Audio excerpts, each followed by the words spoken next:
جو کہ enforce despaired لوگ ہیں، یا اس وقت عمران ریاض خان صاحب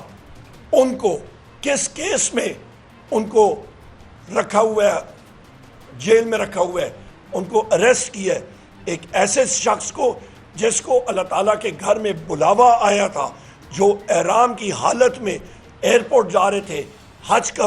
فریضہ سر انجام کرنے کے لیے، اور میں تو بحیثیت مسلمان میرے رونڈے کھڑے ہو جاتے ہیں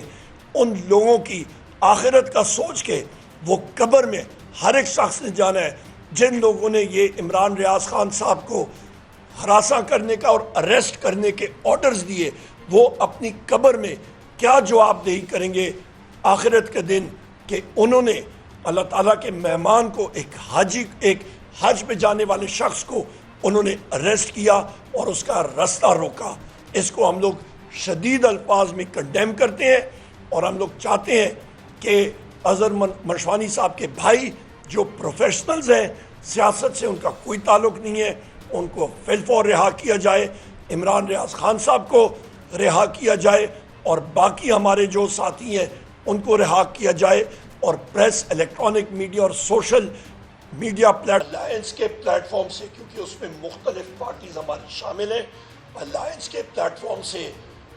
اچکزئی صاحب کے پاس یہ بات ہے کہ وہ بات چیت کیا کریں تو پولیٹیکل فورسز سے کریں، پر یہ بات میں کلیئر کر دوں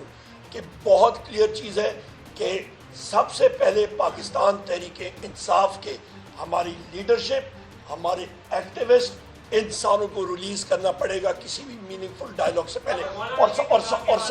اور ساتھ ہمارا چوری کیا ہوا مینڈیٹ جو ہے وہ واپس ملے گا۔ سب سے پہلی بات یہ ہے کہ آپ کا ہماری 180 سیٹوں پہ ڈاکہ ڈالا ہوا ہے، ان پکے کے ڈاکوؤں نے، پہلے وہ واپس کریں۔ میرے قائد کو، میرے محبوب قائد وزیر اعظم عمران خان صاحب کو، بشرا بی بی کو، ہمارے اسیران کو، سانوں کو باہر نکالیں، کیس ختم کریں، اور یہ چیز محمود خان اچکزئی صاحب اور ہمارے سارے الائنس کے لوگ اور مولانا فضل الرحمان صاحب بھی اس میں انکلوڈڈ ہیں، ساروں نے کہا ہے کہ یہ ڈاکہ ہمارے مینڈیٹ پہ پڑا ہے، اور یہ الیکشن جو ہے یہ ٹھیک انہوں نے نہیں کیا۔ پھر دمادم مسکل اندر کریں گے ہم لوگ، پھر ہمارا دیکھیں ہم نے تو میں نے کل بھی ایک ٹی وی پروگرام پہ کاشف عباسی صاحب کے پروگرام میں ایک بات کی، انہوں نے ایگزیکٹلی ٹکا خان صاحب یہی کویشچن کیا اور میں نے یہی جواب دیا۔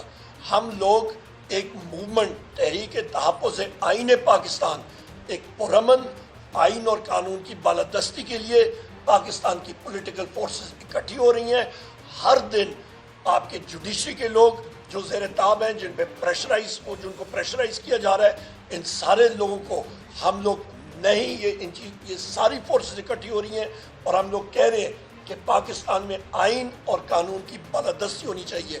ان چیزوں کے لیے یا یہ پکے کے ڈاکو نہیں آتے تو پھر رستہ کھلا ہے۔ میری خود بھی ملاقات ہو چکی ہے، ہمارے اسد کیسر صاحب اور ہمارے تحریک تحفظ آئین پاکستان کے پلیٹ فارم سے بھی،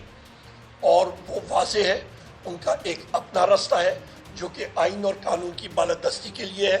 ہمارا الائنس کا اپنا رستہ ہے جو کہ آئین اور قانون کی بالادستی کے لیے ہے، اور یہ رستے پیرلل میں چل رہے ہیں۔ سب سے اہم بات یہ کہ مذاکرات یا ان چیزوں پہ ہمارا چوری کیا ہوا مینڈیٹ واپس ملتا ہے،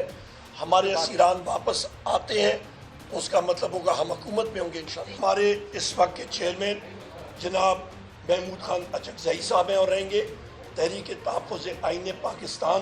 ہم لوگ ایک ہیں، ہمارا مقصد ایک ہے، اور اسی پلیٹ فارم پہ ہم لوگ جائیں گے، اور مختلف پولیٹیکل پارٹیز کو ہم لوگ انوائٹ کر رہے ہیں کہ وہ ہمارا حصہ بنے۔ لیکن جی مولانا فضل الرحمان صاحب نے واضح طور پہ ان کو بتایا، اور یہ سوال آپ ان سے پوچھ لیجیے گا،